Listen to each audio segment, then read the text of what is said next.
Please continue Anoop sir. Okay, तो मैं बात कर रहा था। बिल्कुल, मैं बात कर रहा था आपसे। और ये स्टोरी मैं और वापस से आपके साथ शेयर करता हूँ जो रिसेंटली मैंने एक्सपीरियंस किया। जैसे कि आपको मैं बता रहा था कि हमारे घर पर मेहमान थे, और हमारे जो सबसे बड़े जिया जी हैं वो सोमैया कॉलेज में लेक्चरर हैं, प्रोफेसर है, और डीन है, असिस्टेंट डीन है, और उनका पीएचडी कंप्लीट हुआ है कंप्यूटर साइंस में। तो यहाँ पे छुट्टियों में थे, मीन्स 3 दिन की छुट्टियां थी, शादी की छुट्टियां निकल कर आए थे।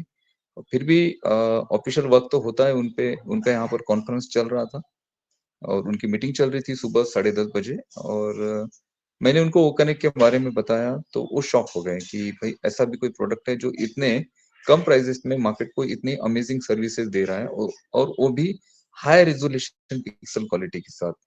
जूम का मैक्स टू मैक्स जो पिक्सल साइज है वो 720 है, और ओ कनेक्ट 12K की बात करते हैं हम ओ कनेक्ट में। हमारा जो अभी करंट जो पिक्चर क्वालिटी आप देखते हैं ना, ये हाई एचडी है, 1080 पिक्सल। और उसके बाद 4K हम सपोर्ट करते हैं, अगर आपके पास डिवाइसेस अच्छे तो डेफिनेटली 4K रिजोल्यूशन में आप आपका वीडियो चला पाएंगे।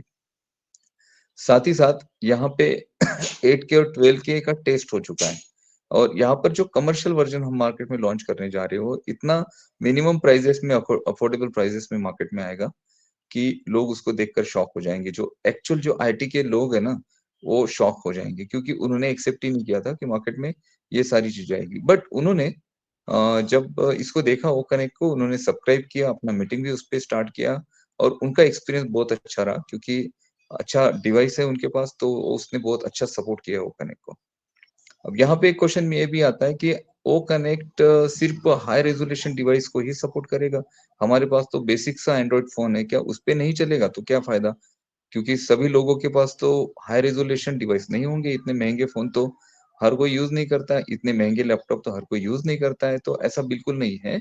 इसका जो एक्चुअल कमर्शियल वर्जन लॉन्च होगा अभी एआई इंटीग्रेशन के साथ, वो बहुत ज्यादा स्मूथ होगा, और इसमें ये जो प्रॉब्लम हम फेस कर रहे हैं ना, ये प्रॉब्लम नहीं होंगे। ठीक है। और उनको मैंने और बाकी टूल्स भी बताए, जैसे ओ ट्रैकर के बारे में उनको बताया, उनको मैंने ओ स्टॉप के बारे में बताया, ओ कैप्चर, ओ डीड, और मैंने उनको डोमेन होस्टिंग जो हमारा ओ डोमेन है उसके बारे में बताया, और उनको कहा कि हमारा अभी आईकैन जो अथॉरिटी है, उन्होंने ऑन पैसिव को अथोराइज कर दिया है। दुबई का मैंने उनको हमारा ब्रांडिंग बताया, उसके बाद हैदराबाद का ऑफिस बताया, इजिप्ट का हमने ऑफिस बताया, कंपनी का विजन बताया। तो उनके मुंह से सडनली एक वर्ड निकला, और वो वर्ड क्या था कि भाई इसको आपका ये जो प्रोडक्ट है इसे गूगल टाइप कर लेगा, गूगल टेक ओवर कर लेगा, टाइप नहीं, गूगल इसे टेक ओवर कर लेगा। क्योंकि गूगल, माइक्रोसॉफ्ट, ये जो बड़ी इंडस्ट्रीज हैं इस पर्टिकुलर फील्ड की, आईटी फील्ड की, इनका काम ही ये है कि मार्केट में अगर कोई उभर रहा है, मार्केट में उनको लगता है कि भाई इससे हमें आगे आने वाले दिनों में खतरा हो सकता है हमारे बिजनेस को, हमारी कम्युनिटी, इससे हमारी और से इस पर्टिकुलर सॉफ्टवेयर में या फिर इस पर्टिकुलर सर्विसेज में शिफ्ट हो सकती है, तो वो लोग पूरा ट्राई करते हैं कि उस कंपनी के साथ कुछ डील की जाए, ठीक है, या फिर उनको टेक ओवर किया जाए। तो उन्होंने कहा कि ये टेक ओवर कर लेगा गूगल। मैंने कहा नहीं, गूगल टेक ओवर हमें नहीं कर सकता है, क्योंकि हम एक सिंगल प्रोडक्ट के साथ नहीं है, पहली बात। दूसरी बात, हमारा कस्टमर बेस हमारे पास ऑलरेडी क्रिएट किया हुआ है। जो ये 14 लैक्स हम जो फाउंडिंग मेंबर अकाउंट्स है ना, ये ऑलरेडी कस्टमर बेस क्रिएट किया गया है। और इसके अलावा कंपनी जो अपना ब्रांडिंग कर रही है पिछले 1.5-2 सालों से, वहां पे जो कस्टमर बेस हमारे पास है, और वो लोग रेडी हैं हमारे प्रोडक्ट्स को परचेस करने के लिए। और उसमें से बहुत सारा जो ट्रैफिक है ना, वो पेड है, वो लोग ऑलरेडी यूज कर रहे हैं प्रोडक्ट को। तो ये सारा ट्रैफिक हमारे नीचे क्रिएट हो रहा है, तो वो सुनकर शॉक हो गए। तो ये चीजें मैं आपको इसलिए बोल रहा हूँ, क्योंकि ये जो पैनिकनेस आपके माइंड में चलता है, ये जो कुछ समय पे चीजें नहीं होती हैं, डिले हो जाती है, तो आप पैनिक हो जाते हैं, घबरा जाते हैं, निगेटिव बोलना शुरू कर देते हैं, फ्रस्ट्रेशन में आ जाते हैं। तो इससे नुकसान आपका ही होने वाला है, इससे नुकसान आपका ही होने वाला है।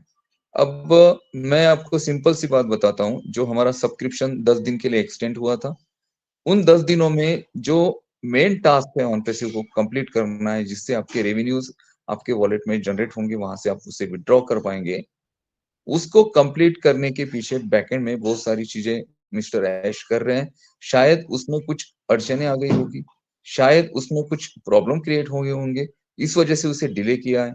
फिर सोचा कि आने वाले 10 दिनों में भई इसे हम कंप्लीट कर लेंगे, लेकिन उन 10 दिनों में वो चीज़ें नहीं हुई होगी। इस वजह से और आपको 10 दिन का एक्सटेंशन मिला है 29 फरवरी तक, ठीक है? अब इन 10 दिनों में अगर वो जो टास्क है, उस टास्क को कंपनी कंप्लीट कर लेती है, तो डेफिनिटली आपको ट्रैफिक बोनसेस जो चीज़ें बोली गई हैं, वो आप आपके वॉलेट में देख पाएँगे। अब यहाँ पे प्रॉब्लम ये है कि हमने हमारे डे टू डे लाइफ के साथ ऑन पैसिव को जोड़ दिया है और उसको जोड़ना भी यानी जुड़ना भी था, क्योंकि वो चीज़ें आपके सामने वैसी रखी गई। अभी भी आप देखो कितने सारे वेबिनार चलते हैं, उसमें से एक पर्टिकुलर वेबिनार और इनक्रेडिबल इंडिया ऐसे किसी भी जो बरगलाने वाली बातें होती हैं या फिर बेताल जो बातें बोली जाती है, जिसका कोई ताल-सुर नहीं होता है, सिर्फ आपको कुछ कैलकुलेशन बताए जाते हैं, आपको पैसों की बात बताई जाती है, आपको कहा जाता है कि आप इतने बड़े होंगे, आपको ज़ेड प्लस सिक्योरिटी मिल जाएगी, आपको ये मिल जाएगा। अरे! इतनी बातें करने की ज़रूरत ही नहीं है।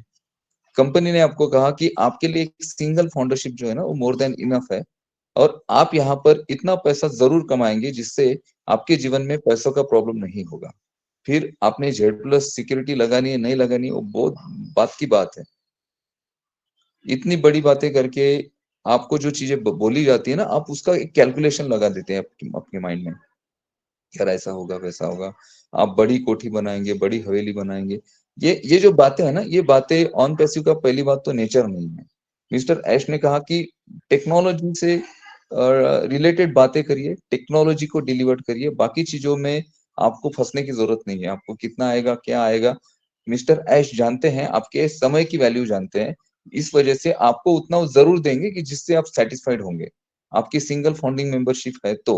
और जिन लोगों ने यहाँ पर अपना एफिलिएट क्राउड बनाया है, उनका जो कमीशन है, वो कमीशन अभी देख पा रहे हैं। इसके अलावा कुछ हिडन बोनसेस एंड कमीशंस होंगे, वो भी उनके वॉलेट में उनको दिखाई देंगे, विथड्रॉल्स भी होंगे, विथड्रॉल्स रियल टाइम आपके अकाउंट में भी आएँगे।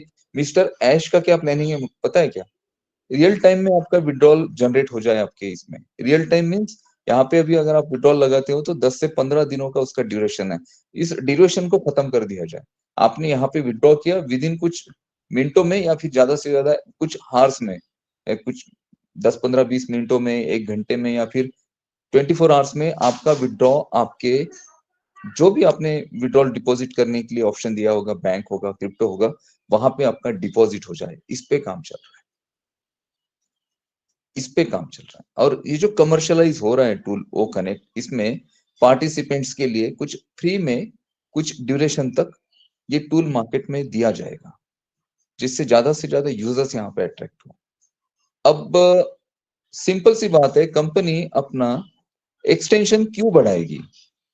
आपको क्या लगता है? ये जो ओ कनेक्ट हम यूज़ कर रहे हैं, तो क्या इसके पीछे कुछ खर्च नहीं आ रहा है कंपनी को? देखिए, ओ कनेक्ट पर आप देखते हो, यहाँ पे हमारा रिकॉर्डिंग चल रहा है। टोटल इंडिया में कितने सारे वेबिनार्स होते हैं, कितने सारे। बैक ऑफिस पे उस दिन वो थेरी ओशो जी ने मुझे एक किसी ग्रुप में जोड़ा, वहाँ पे 60 वेबिनार पोस्ट हुए थे उस दिन। उन्होंने कहा कि आज 60 वेबिनार बैक ऑफिस में पोस्ट हुए, ठीक है? इसके अलावा बहुत सारे वेबिनार हैं जो बैक ऑफिस में पोस्ट नहीं होते हैं। मीन्स एक दिन में कितने सारे वेबिनार सिर्फ फाउंडिंग मेंबर के वेबिनार, सेमिनार चल रहे हैं। इसके अलावा लोग पर्सनली ओ कनेक्ट को यूज़ कर रहे हैं, पूरी दुनिया में। तो यहाँ पर ये जो आपका ओ कनेक्ट यूज़ होता है, क्या इसको कंपनी को खर्च नहीं करना पड़ रहा है? क्या कंपनी को उसके चार्जेस नहीं लग रहे हैं? दूसरी बात, यहाँ पर देखिए अभी ये रिकॉर्डिंग चल रहा है इस पर्टिकुलर सेशन जो हम कर रहे हैं इसका और इसका रिकॉर्डिंग क्लाउड पे स्टोर होता है, क्लाउड पे। ऑन पैसिव का अपना खुद का क्लाउड है जहाँ पर आप आपकी रिकॉर्डिंग स्टोर कर सकते हैं ओ कनेक्ट की। अगर ज़ूम में आपको रिकॉर्डिंग स्टोर करनी है या रिकॉर्ड करना है, तो ज़ूम आपका इंटरनल जो डेटा स्पेस होता है मीन्स इंटरनल जो आपकी मेमोरी होती है, जो आपने हार्ड ड्राइव दिया है आपके डिवाइस को, उसमें वो स्टोर करेगा। मीन्स वो रिकॉर्डिंग के लिए आपकी मेमोरी यूज़ करेगा, आपका स्पेस यूज़ करेगा।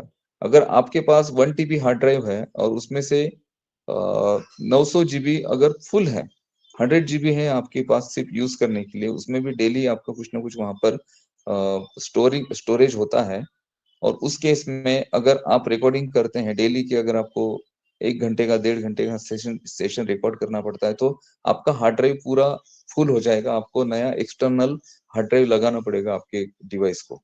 लेकिन ये प्रॉब्लम ऑन पैसिव के साथ नहीं है। यहाँ पर जो भी आप रिकॉर्डिंग करते हो 30 डेज तक यहाँ पर सेव रहती है, और यहाँ पे उसे आप जब आपको अपलोड करना है, जैसे अजय जी इसको रिकॉर्ड कर रहे हैं, तो अजय जी इसे 1 घंटे में या 2 घंटे में इसे अपलोड कर देंगे। ठीक है? अपलोड करने के बाद एक बार यूट्यूब पे चली गई रिकॉर्डिंग, तो वहां से वो डिलीट भी हो जाती है 30 दिनों बाद, तो कोई फर्क नहीं पड़ता है, क्योंकि यूट्यूब पे रिकॉर्डेड है।